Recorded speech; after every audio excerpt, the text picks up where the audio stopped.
Olá, pessoal. Bom, boa tarde a todos, né, nesse domingo. Primeiro, eu gostaria de agradecer a presença de todos vocês. O meu nome é Gislene Torrente Pilara. Eu sou docente do Instituto do Mar, aqui do campus da Baixada Santista, e coordenadora, junto com o professor Vinícius Mendes Ribaldi, do Projeto Canoa, né, um podcast que a Universidade tem, que o Instituto do Mar, na verdade, tem, no Spotify. E a nossa ideia hoje aqui foi organizar uma reunião onde nós pudéssemos tirar algumas dúvidas que vêm circulando, especialmente entre os alunos, para que eles possam tomar uma decisão dentro do processo eleitoral que nós teremos essa semana para a eleição do nosso novo reitor, ok?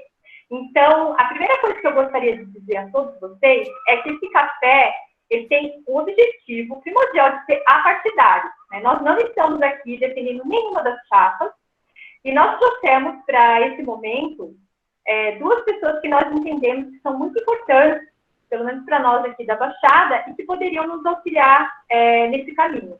A professora Pilar Carolina Vilar, ela é do direito ambiental, e poderá fazer vários esclarecimentos para nós, depois ela pode se apresentar melhor e falar um pouco sobre o histórico dela. E o professor Ronaldo Cristofoletti, também docente do Instituto do Mar.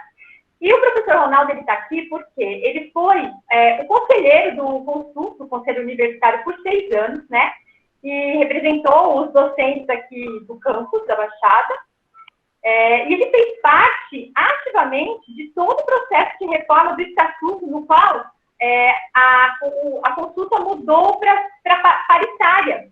Então, ele é uma pessoa que conhece muito de perto, né, muitos processos que envolvem essa eleição.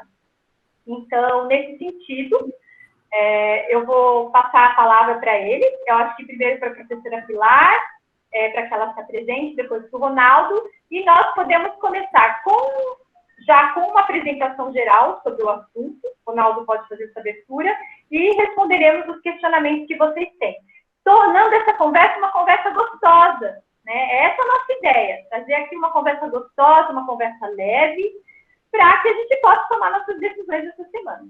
Mais uma vez, obrigada. Pilar, por favor. Olá, pessoal. Boa tarde para todo mundo. Para quem não me conhece, eu sou professora do Instituto do Mar, né? Eu dou as disciplinas de tópicos de direito ambiental e do mar no bacharelado, gerenciamento de recursos hídricos e perícia ambiental na engenharia ambiental. Minha formação é em direito, né? Eu sou advogada e tenho mestrado e doutorado na área de ciências ambientais. Então, assim, a Gi me convidou aqui para falar um pouco de como se dá esse processo dessa consulta via lista tríplice no âmbito federal, porque o que acontece? A Unifesp está vinculada a uma série de normas federais e, portanto, ela tem que observar esses ritos da mesma forma que esse processo de nomeação de um reitor tem que observar uma série de ritos que estão estabelecidos numa legislação federal. É isso.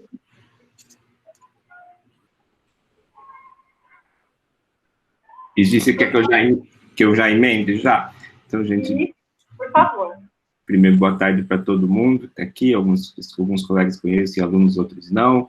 Queria agradecer, Gi, por promover, por pensar nessa conversa. Não é a primeira vez, né? O Canoa fez uma escuta importante com as 3 chapas. Eu acho que a universidade ela tem um papel tão essencial de pensar a sua democracia e dar um exemplo para a sociedade, né? E de processos claros, transparentes, que sejam construtivos. Infelizmente, no terceiro participação, né, como membro da comunidade, em terceiro processo eleitoral da reitoria, e já posso dizer que já sei que vou sair desse também triste de ver que muitas vezes nossa comunidade se comporta igualzinho ao que a gente mais critica na sociedade, né? Então, eu acho que espaços de conversa aberta, transparentes, eles são importantes. Então, eu tenho, aqui é importante registrar, e para todo mundo, caso não conhece, eu tenho meu voto e até a participação declarada a uma das chapas, mas eu estou aqui como ex-conselheiro do Consul e como para os alunos do Mar né, como sempre faço em todas as pautas conflituosas, todo mundo sabe, alguns adoram, outros me odeiam por isso, mas expondo o que realmente penso e o que realmente acho que deve ser, né? Então não é uma posição do meu apoio e voto declarado, ele é uma visão sobre o processo, tá? Então é por isso que eu aceitei essa conversa de coração aberto.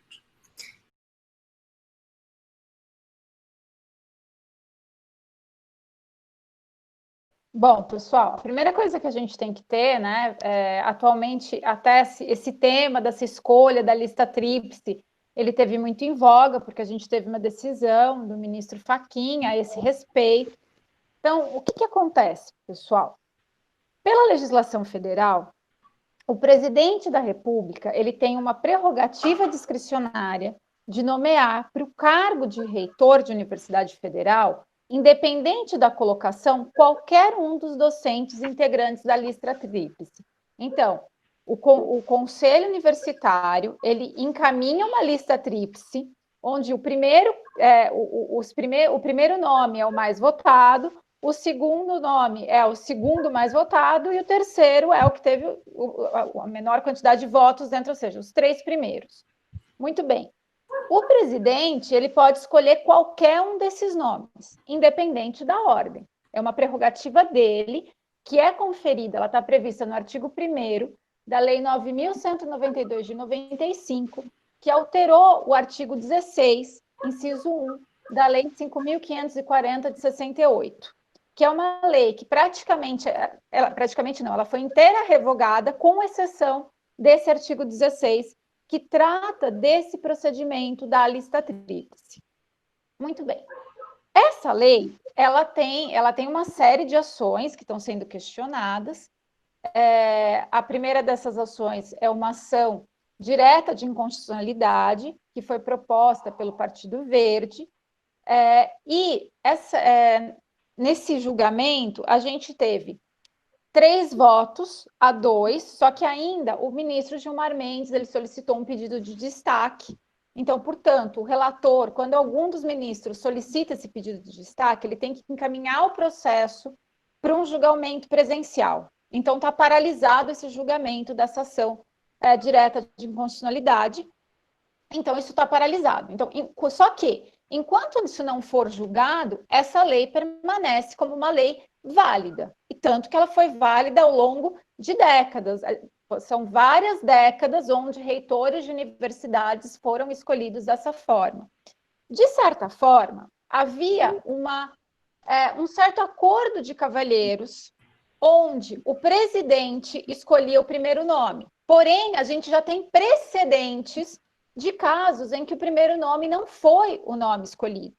E isso até aconteceu de ir para o Supremo Tribunal, e o Supremo entendeu que é uma prerrogativa presidencial, é um poder discricionário, e esse presidente tem que escolher qualquer nome que esteja dentro dessa lista. Isso aconteceu não só no âmbito federal, no âmbito estadual também é dessa forma. Então, assim, a lei paulista, ela também determina esse modelo para a escolha dos reitores das universidades estaduais.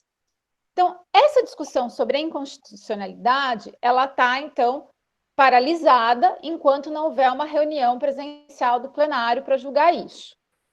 E até é interessante, porque nessa ocasião, o ministro Fachin, ele se posicionou pela questão da ilegalidade da lei. Mas aí a gente teve uma outra ação da OAB, do Conselho da OAB, de ação de arguição de preceito fundamental, dizendo que essa lei é uma lei que o presidente era obrigado a escolher o primeiro nome dessa lista tríplice. E nesse momento, né, eles pediram uma liminar para isso. E o ministro Fachin, ele negou essa cautelar sobre o argumento, falou, olha, esse sempre foi o procedimento adotado para as universidades, então, ao que pese a questão da discussão do mérito da constitucionalidade, o procedimento é esse. E aí, quais são os argumentos que a gente tem? Né? O principal argumento, tanto da ação direta de inconstitucionalidade, quanto dessa arguição de preceito constitucional, são que essa escolha que se confere, né, ao presidente da República, né, de poder escolher qualquer um desses docentes integrantes da lista tríplice, ela violaria princípios democráticos. Então, seria o princípio democrático do artigo 1º, porque a universidade fez a sua escolha e colocou aquela pessoa como primeiro lugar, a questão republicana, a liberdade de aprender, ensinar e pesquisar e divulgar o pensamento, a arte, o saber, o pluralismo político, a gestão democrática de ensino, a autonomia didática, científica, financeira e administrativa das universidades. Então, esse é o principal argumento que se coloca nessa questão dessa escolha que não é vinculada ao primeiro nome. Em contrapartida, a gente tem um argumento contrário, que é o que é defendido pela Advocacia Geral da União, que diz o seguinte: embora as universidades elas tenham autonomia, elas não são independentes, né? Elas se enquadram na classificação de autarquias, as universidades federais são autarquias, que são entidades que têm uma personalidade jurídica, patrimônio e receitas próprias, né, para executar as atividades que são o seu objetivo. E justamente para ter um melhor funcionamento, ela tem uma gestão administrativa e financeira descentralizada. Porém, esse tipo de atividade ele segue vinculado ao poder público e, portanto, se submete ao controle desse poder público. E a ideia da lista tríplice é que esse ato administrativo de escolha dos reitores é justamente para conciliar esse controle administrativo. Então, se estabelece até na decisão do ministro Fachin sobre a questão da cautelar, da OAB, ele vai dizer, olha, a lei define um regime de discricionariedade mitigada. O presidente, ele pode escolher qualquer nome dessa lista tríplice, mas ele está vinculado a essa lista tríplice. Então, a comunidade acadêmica ali tem o dever de fornecer 3 nomes, e aí são 3 nomes, né, que eles têm alguns requisitos, né, para esses nomes, eles têm que estar entre os mais altos cargos, ou pelo menos ter aí um nível de doutor, então um mestre nunca vai poder ser indicado a reitor, é uma vedação legal. E, em contrapartida, o presidente ele é obrigado a escolher um nome vinculado a essa lista tríplice. Ele não pode pegar e falar assim, não gostei ninguém dessa lista tríplice, eu quero pegar um outro nome.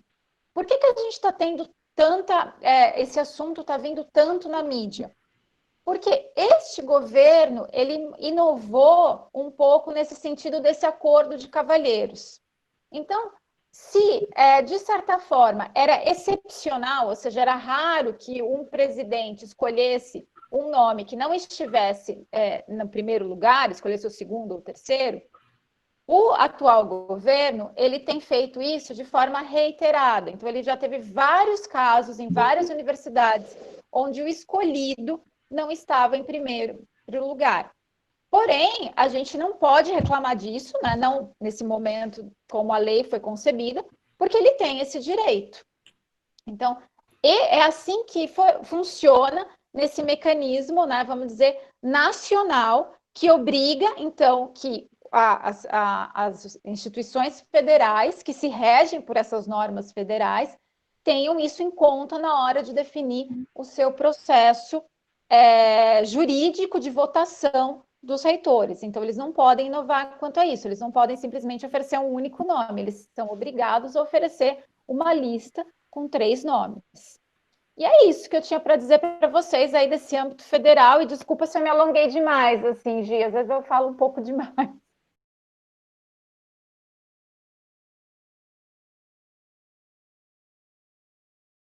Projetar literalmente desenhei, aí acho que a gente vai entrar num debate depois. Eu vi que a gente tem de aluno de graduação, coordenador de curso, colegas docentes, então vai ser legal. Peço desculpas, e em particular a Pilar, se eu falar algum juridiquês errado, tá bom, Pilar? Eu sou biólogo, eu vou falar um pouco a partir da minha experiência e tudo que eu aprendi muito nos anos de Consul, mas se tiver algum juridiquês, você me corrige, tá? Acho que vocês conseguem ver aí. Bom. Apareceu para vocês? Apareceu. Eu separei eu separei em 3 blocos, né, que é pensar assim, o que é, quem rege e quais são as características, né, isso que eu fui pensando, assim. E acho que algumas coisas que eu vejo, tenho falado diariamente com alunos que procuram para entender o processo, isso me alegra, como eu disse de início, acho que a gente tem que votar consciente, entendendo nossos processos e sem os discursos de ódio, tenho colocado isso muito claro, já chega o gabinete do ódio de Brasília.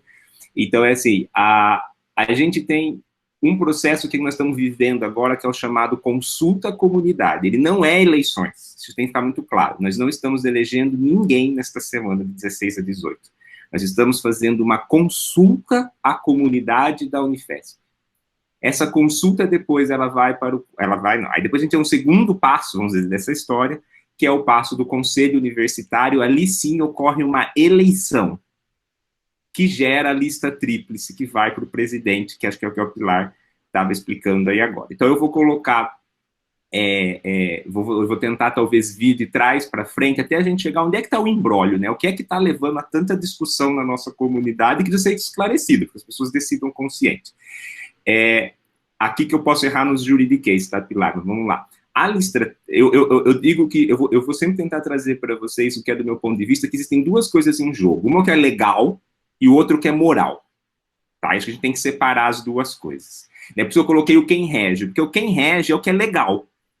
Tem coisas que são legais, não tem discussão. Então, quando a gente pensa na lista tríplice, ela está prevista na Constituição do país.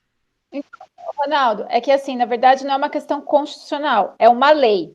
Uma lei, né? É uma lei que rege isso. Então, justamente o que está se discutindo, né, na questão do STF, é se essa lei é constitucional ou não. Tá. A grande questão é que o STF disse que, por este momento, já que ele negou a liminar da OAB, é que a lei ela está sendo considerada constitucional até que ela tenha a sua constitucionalidade, a sua inconstitucionalidade declarada, o que só vai acontecer quando o plenário se reunir e julgar, e se ele julgar isso como algo inconstitucional. Mas, por hora, essa lei é considerada constitucional, e aí, por essa lei, quem entrega nas mãos do presidente essa lista tríplice é exatamente o que você falou, é o Consul. Isso é uma atribuição do Consul entregar esses 3 nomes. Perfeito. Pode continuar, desculpa. Não, acho que é importante corrigir quanto a isso. Assim, então, nós temos uma lei. Mas, assim, é o que tá posto. Legalmente, é o que está posto. Aí, acho que a gente vai para o moralmente, que é onde a gente vai começar a entrar, que é essa lógica, né, do sempre se seguiu que seja o primeiro nome da lista, e este presidente, ele tem uma outra visão do processo, né? Ele tem uma visão que não segue, né? Então, você tem a lista tríplice, muito legal. O Conselho Universitário, e ela é legal, né? Ela é legal do ponto de vista de legalidade. O Conselho Universitário forma essa lista tríplice. E isso está previsto no estatuto, no regimento da universidade. Tá?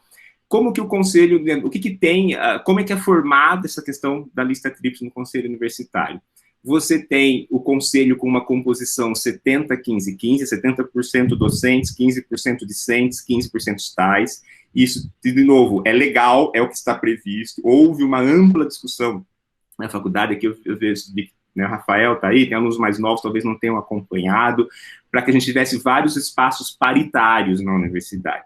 A legislação do Brasil não reconhece os espaços paritários.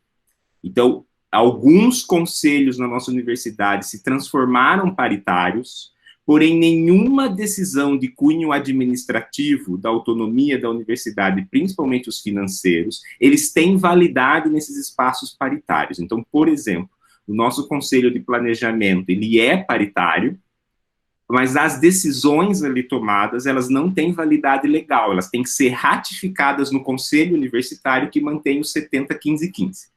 Tá? Então, assim, houve discussão e é inviável que o Conselho Universitário não siga o 70-15-15, porque, de novo, está no legal. Não estou defendendo isso, é legal, está posto. A gente tem que primeiro mudar as leis.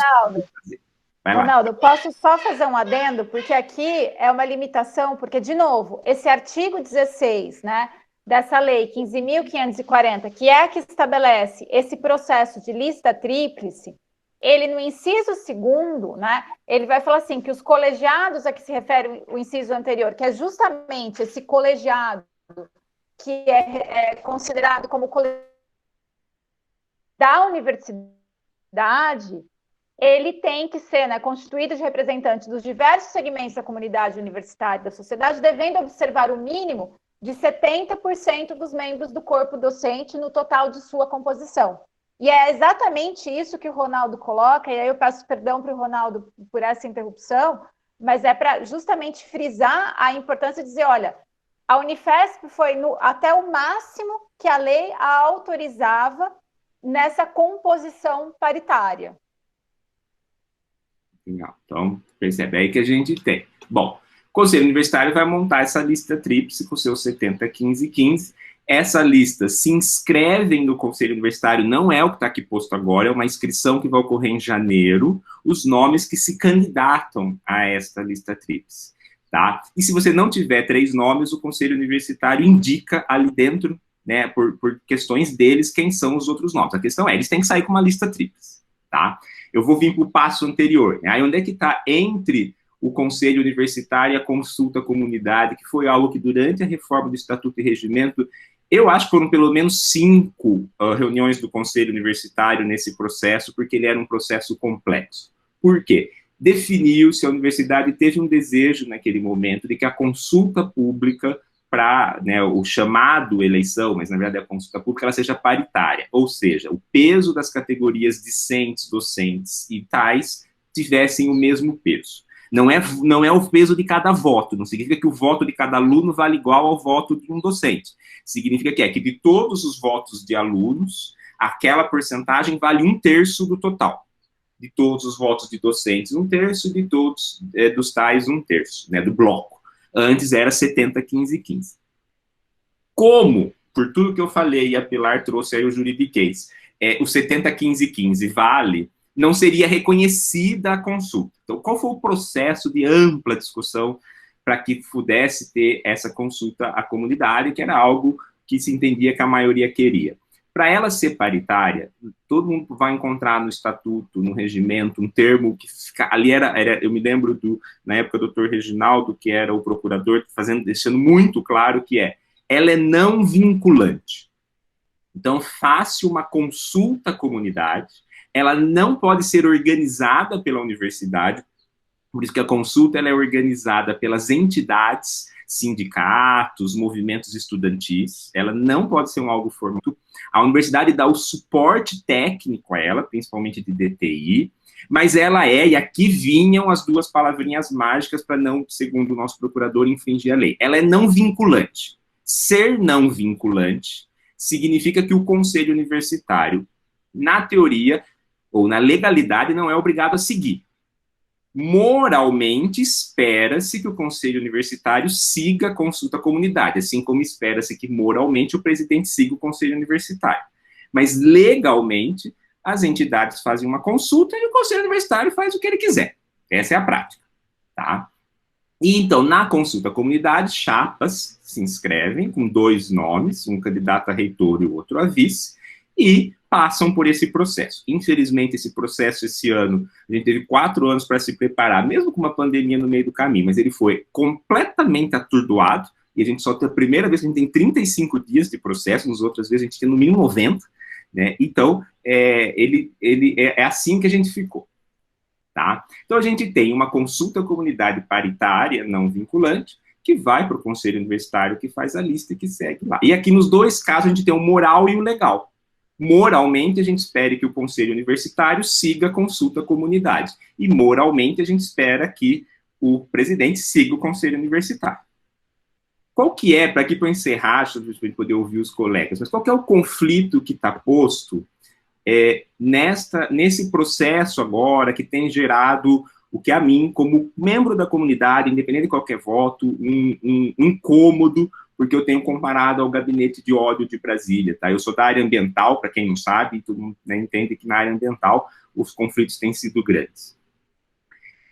Dado a questão que é legal que o presidente pode escolher qualquer um dos nomes, mas como a Pilar disse, esse presidente, eu gostei do termo da Pilar, ele inovou frequentemente, não seguindo o primeiro nome da lista. Eu vi aqui quando você falou, ele inovou fazendo isso.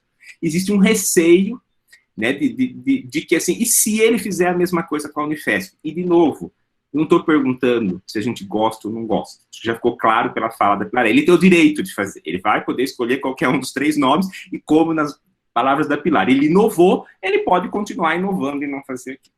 Então, se veio um foco muito grande, quem são os 3 nomes da lista que o nosso conselho universitário vai colocar. Historicamente, nessa universidade, até onde eu sei, eu peço perdão, eu sei que tem colegas da Escola Paulista de Medicina aqui, que, por favor, tragam um histórico mais antigo, então eu sou um histórico bem novinho. Eu sou o mais velho, um dos mais velhos do Imário de aula inaugural, mas perto dos colegas da Escola Paulista de Medicina, eu sou um bebê.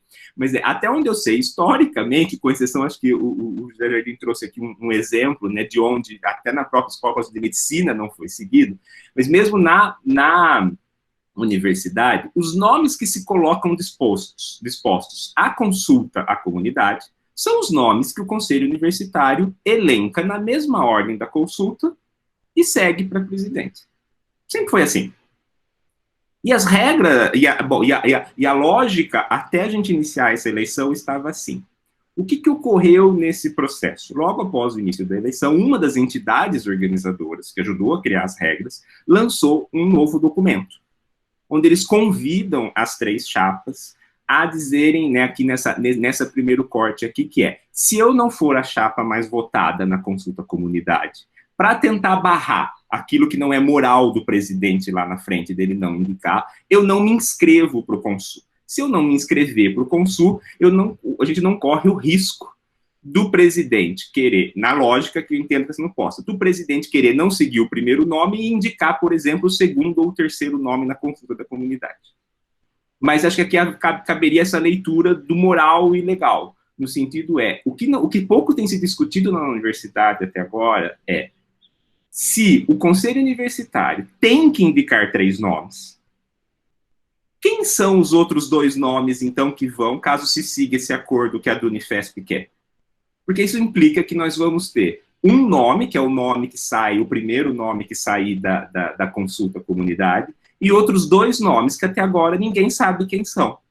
Isso não impede o presidente da República de querer indicar um desses outros 2 nomes.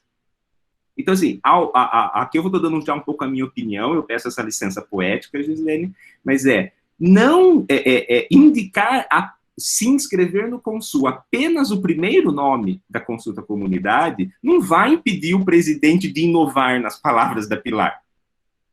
O que para mim é pior, ele vai poder inovar indicando um outro nome que a gente sequer sabe quem é, que sequer passou pelos debates ou pelos processos que a gente tem aqui. Então, o que está sendo colocado em discussão agora, mas está sobre uma nuvem de fumaça, porque daí as pessoas passaram para ataques mais pessoais do que discutir. O processo nós vamos, como universidade, ter a lista tríplice composta pelos 3 nomes que se expuseram à consulta, dispuseram, né, a consulta comunidade, apresentaram suas propostas, e de alguma forma terão votações, ou nós vamos reconhecer apenas um nome e ter outros 2 nomes que nós não sabemos quem são. Bom, nesse momento, então, eu gostaria de perguntar para vocês como têm sido as eleições em outras instituições? Como tem sido o processo dessa lista? Vocês têm informação sobre isso? Tem sido indicados 3 nomes do Conselho, pelo Conselho Universitário, da consulta à comunidade, ou não? Ela tem feito essa aliança de encaminhar apenas o primeiro nome e deixar em aberto, né, para que seja nomeado reitor qualquer professor da comunidade universitária. Obrigada. Gislene, eu queria fazer uma complementação em relação a essa questão que o Ronaldo falou. Bom, eu vou trazer a minha posição o meu entendimento como alguém que é do ramo do direito. A lei é muito clara. A lei determina que o conselho, o órgão máximo da universidade, que no caso da Unifesp é o Consul, a rigor, a maior parte das universidades, o nome é esse, é Conselho Universitário, ele indique 3 nomes. A lei é clara nesse sentido.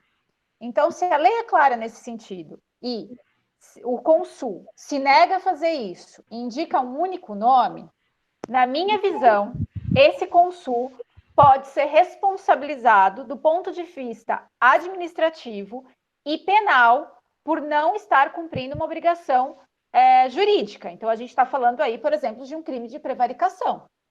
Então, todos os membros do Consul, ou pelo menos, né, aqueles que votarem para você encaminhar, né, uma obrigação que é parcial, então eles estão deixando de cumprir deliberadamente a lei. Então, está inclusive caracterizado o dolo. Não dá nem para falar numa modalidade culposa. Porque da mesma forma que a Unifesp tem o direito de oferecer 3 nomes e o presidente está vinculado a esses 3 nomes, o presidente tem o direito de receber 3 nomes, independente da Unifesp ou de qualquer outra universidade querer que o presidente escolha um único nome. E, de novo, aí eu vou usar a forma que o Ronaldo se manifestou. Eu não estou preocupada com a questão moral, até porque direito não se equivale à moral. Uma das primeiras aulas que eu falo é que direito, uma norma pode ser, não precisa ser justa. A gente tem essa questão de querer achar que o direito está atrelado à questão de justiça. Você tem normas que elas não necessariamente trazem esse valor inerente à questão de justiça ou de moralidade. Então, é um direito do presidente receber 3 nomes. Então, temos 2 opções aqui. Essas chapas, né, dizem, não, então eu não vou me candidatar, e aí aparece um único nome, e aí o Consul vai ter que trazer outros 2 nomes que sequer passaram por uma questão de um processo, né, porque vai ter que sair uma lista tríplice. Ou ainda, eles dizem, não, eu quero me arriscar, tomar um procedimento administrativo, e eu vou encaminhar um único nome. Ao fazer isso, você cria um precedente bastante perigoso, porque o que pode acontecer? O presidente pode olhar aquilo, pode dizer, não, tudo bem, esse nome é um nome que eu quero, ou o presidente pode dizer, não, eu não quero esse nome, eu tinha direito a 3 nomes, como a Unifesp não me deu esses 3 nomes, eu vou nomear qualquer um. E aí a gente vai ter uma judicialização dessa questão, até porque a gente já teve um precedente onde o presidente escolheu um nome de uma pessoa que não estava numa das listas tríplices, e aí até isso foi uma das coisas que aparece na decisão do ministro Fachin, que diz, não, é uma discricionariedade mitigada, você pode escolher qualquer um dos 3, desde que seja um dos 3, não pode ser qualquer outro membro. E aí isso foi uma questão que foi judicializada, essa pessoa foi afastada, ele teve que escolher uma pessoa, um terceiro. Um dos 3 da lista, né? Agora, se ele fizer isso, vamos ter uma judicialização, com certeza, se o presidente não gostar da escolha. E aí a gente abre, inclusive, a prerrogativa do Supremo decidir, bom, a universidade tinha uma lista tríplice, ela só mandou um nome, então, a partir do momento que ela não cumpriu essa obrigação, ela abriu o precedente do presidente escolher qualquer outra pessoa do corpo docente, desde que preenchidos os outros requisitos previstos na lei, que estão ligados à questão da titulação, né? Então, por exemplo, ele não pode pegar um mestre, mas ele pode pegar qualquer doutor ou qualquer professor titular.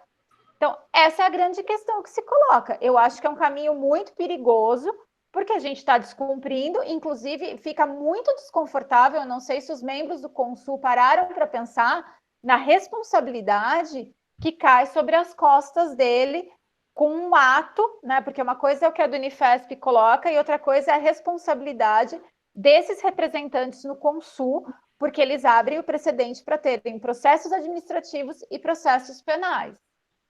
Pilar, como está a discussão? Até onde eu tenho entendido, essa é uma discussão que ninguém está tocando muito, mas não se está em questionamento pelo Conselho Universitário mandar um nome só. Essa lógica toda da Pilar, eles entenderam. Temos que mandar 3, vão mandar 3. É aqui que recai o outro problema. Então, quem são os 3? Se nós temos 3 que a comunidade estão debatendo e vão ser votados, e principalmente, se esses 3 tiverem porcentagens mais próximas entre si, o que implica um reconhecimento similar da comunidade, por que nós vamos colocar outros 2 nomes que não passaram por essa discussão e que nós não sabemos quem é, e que o presidente pode indicar um desses dois.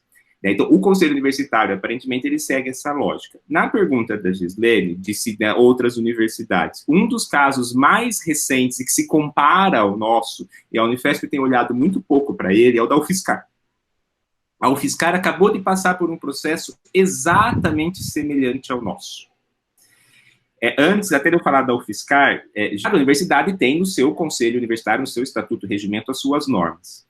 Eu soube recentemente de alguma universidade, pior que eu não vou lembrar qual é, que eles já têm por padrão que a consulta à comunidade, ela é como a tríade, ela é com 3 pessoas. Que, em teoria, é o candidato a reitor, ao vice e o chefe de gabinete. Por quê? Porque já é um acordo interno naquela universidade, pode ser que enquanto eu fale aqui eu me lembro qual universidade federal que é, de que os 3 nomes desta chapa são os 3 nomes da lista tríplice, ou seja, você sempre garante que quem teve o maior número de votos é quem vai estar lá, tá? Bom, no nosso caso não é, o nosso caso sempre foi o nome da candidatura a reitor, não a vice, e são os nomes que estão na lista tríplice.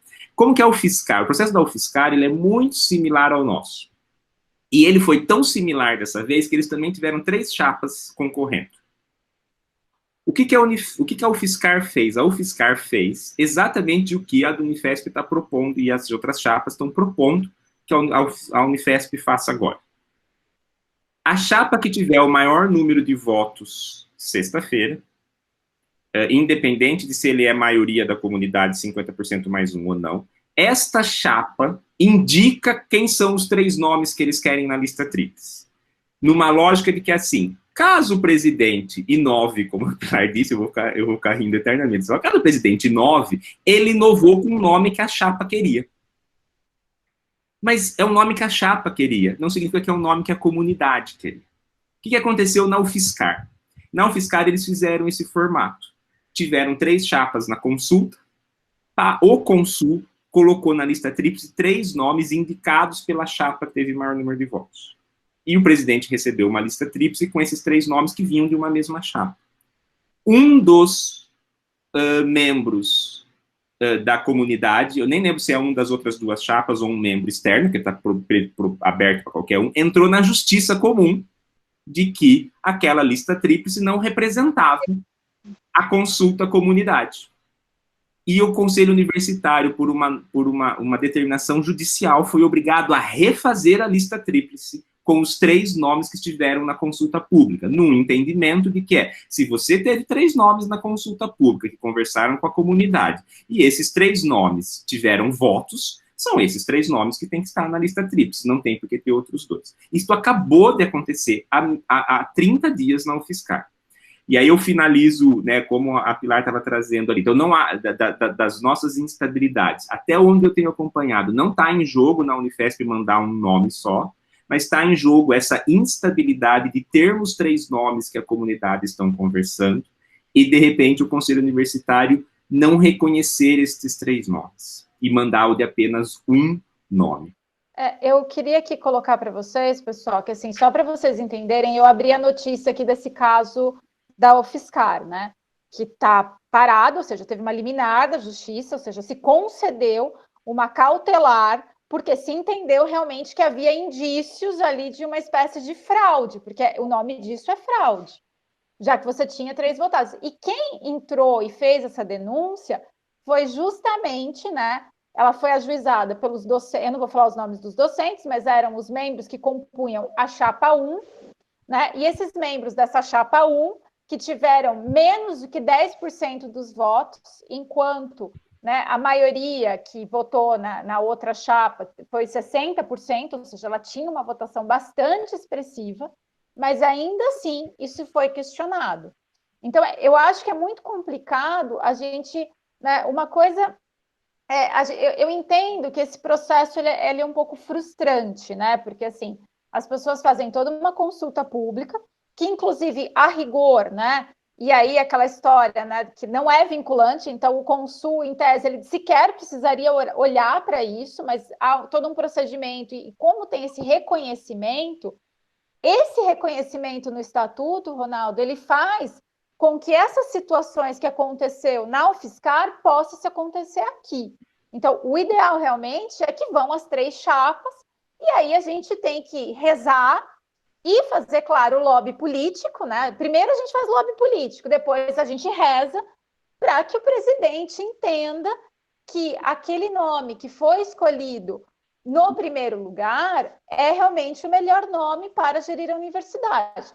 Aí vocês podem me dizer assim, poxa, mas por que não se faz já uma questão de autonomia da própria universidade eleger diretamente? A gente tem que pensar, pessoal, que esse reitor ele tem que ser uma pessoa que tem uma articulação com a universidade, mas ao mesmo tempo não adianta esse reitor ter uma articulação só com a universidade. Ele tem que ter uma articulação com o governo federal, que é o nosso, né, aquela história, nós somos uma entidade pública. Por mais que nós tenhamos autonomia, nós estamos vinculados ao MEC, que é vinculado a um governo federal. Então, aí é mais uma questão que eu coloco para vocês. Então, a gente tem que pensar que na hora que a gente está até escolhendo os nossos candidatos, né, o candidato à presidência, a gente tem que levar em conta essas questões de ver como o nosso candidato que está aí, que a gente vai querer dar o nosso voto, ele considera essa questão dessa autonomia universitária.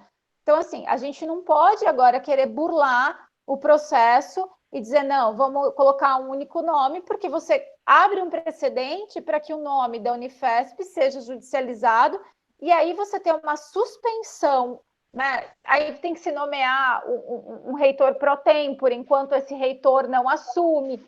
E assim, a justiça tem seus tempos, que não são os nossos tempos. Então, a gente pode ficar numa situação dessas, de repente, por 1 ano, 2 anos, o que é muito ruim. Então, eu entendo a frustração das pessoas com os procedimentos jurídicos, mas a gente tem que colocar uma lista tríplice. E aí eu acho melhor que seja uma lista tríplice eleita, é a regra do jogo, pessoal, sempre foi essa a regra do jogo. E aí, respondendo um pouco, né, a pergunta da Gislene, que ela falou, como é que tem sido feito nas outras universidades? As outras universidades têm encaminhado as suas listas tríplices, né? E aí é prerrogativa presidencial, o presidente escolhe. Da mesma forma que aqui no estado de São Paulo, é prerrogativa do governador do estado escolher quem vão ser os reitores das universidades estaduais. E aí, de novo, né, há um acordo de cavalheiros para que se escolha o primeiro, mas esse acordo de cavalheiros é um mero acordo de cavalheiros e já há vários precedentes, assim, onde o governador escolheu alguém que não estava nessa lista tríplice. O mesmo acontece nas federais. Então, Pilar e Ronaldo, o que fica, né, como, de certo modo, uma lição para toda a comunidade. Na grande maioria, as pessoas não estão por dentro do que, de fato, a lei traz. O que eu posso dizer assim? Como professora, eu vou ser a primeira que vai fazer, que vai defender que a universidade tem autonomia, que se tenha que escolher o primeiro nome. Mas, como alguém que é do direito, eu tenho plena consciência de saber que, por mais que eu faça esse discurso, que por mais que eu faça todo, né, toda uma mobilização nesse sentido, é uma prerrogativa presidencial, é uma prerrogativa legal que ele tenha 3 nomes. E aí o que a gente pode fazer é que pelo menos esses 3 nomes sejam 3 nomes que colocaram a sua cara a tapa nesse processo ou seja, que tiveram a coragem, porque é uma grande coragem você sair num processo de candidatura, você se expõe, você expõe suas ideias, você é pressionado por todos os lados, entende? Que pelo menos um desses 3 que teve seja um dos selecionados. Então, me parece que é muito frustrante que você pegue e fala, não, foi a primeira chapa que ganhou. Então, assim, eu acho que a questão das chapas, e quando se pensa numa eleição de reitor, tem que se pensar que esse reitor, ele não está só sendo eleito para a universidade, ele está sendo eleito para a universidade e para a sociedade externa, que é representada por essa escolha presidencial. Então, além dele ter que fazer uma mobilização junto à sua universidade, ele tem que fazer também uma mobilização perante esse ato externo que é o governo, principalmente nesse momento atual que a gente está vivendo, onde a gente tem um presidente que ele não está tão atrelado a essa tradição da escolha do primeiro nome, né? Para eu mudar um pouco o termo que eu usei da inovação, então ele não está tão atrelado à tradição do primeiro nome.